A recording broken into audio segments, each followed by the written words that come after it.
Peace and power, family. Welcome back to Until We Would Be Quotes to Live By, where we are reading All About Love by Bell Hooks, and we are on chapter 8, which is Community Loving Communion.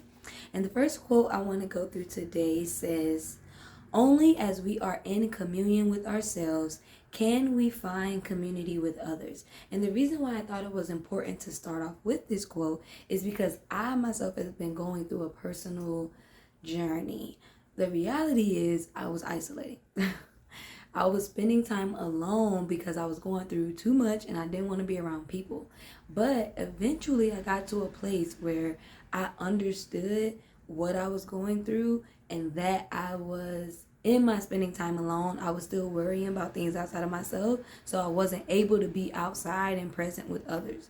So I had to isolate, but also like think about things that are going on with me, not think about things that are going on outside of me, in order to be able to get in a space where I could leave isolation and be present in community with others, right? So the quote says, as we are in communion with ourselves, can we only as we are in communion with ourselves can we find community with others, right? So the reason why a lot of us are struggling to build community is because we're not even sure of like where we are and what we want. And when we get around people, we're thinking so much about external things and aren't present in the moment or with a group of people who make us want to be present. So we feel like we have to isolate in order to actually get the things that we need, and that's not reality. It's not. The first sentence of this chapter is the next quote that I want to go to, and it says, "To ensure human survival everywhere in the world, females and males organize themselves into communities," right? And I think this is so important, and I'm so glad she started the entire chapter with this, because we will not survive without community. We live in a society now that makes us believe that being alone, being isolated, handling your own problems, not trusting anyone, alienating is the best way to have success, right? But it's not. It's actually not conducive to survival. It says to ensure human survival everywhere in the world. There is nowhere in the world where you can exist and live alone and survive and like thrive. It's just not possible.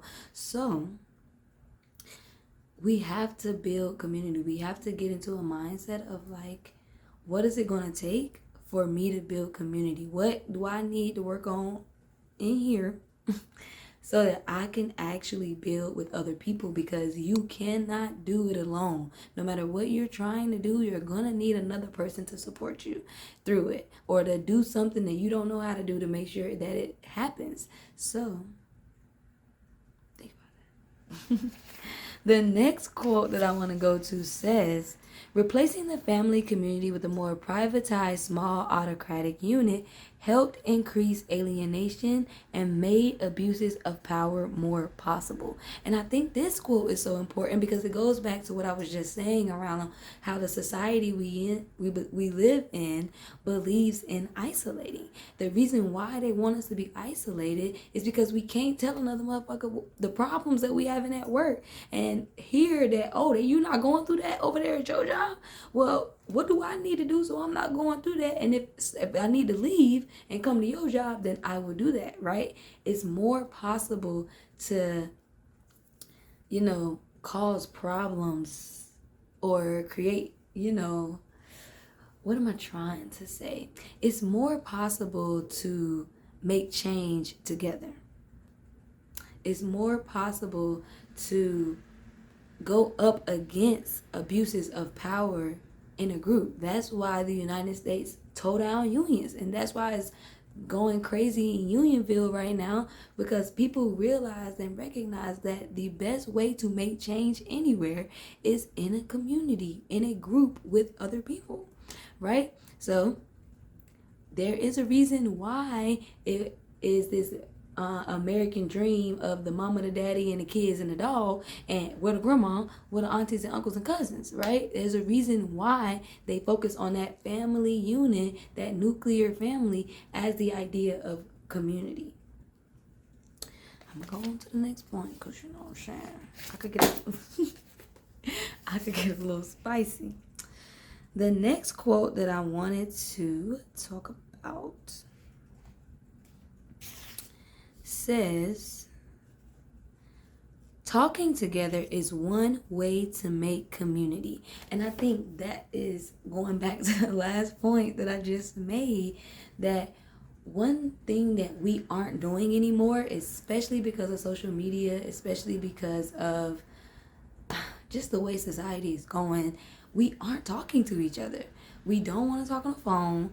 We barely want to text. You know what I'm saying? The most we'll do is send social media things back and forth between our friends, but we don't actually know what's going on with them at work, how their family doing, you know what I'm saying, how their relationship going. We don't really know those things because we're not talking. And talking actually creates communities. That's why people go live and somebody will sit there and watch somebody else talk. It's like you sitting here watch me talk, because we're trying to build community. We want to connect with people who believe in the same things that we believe in.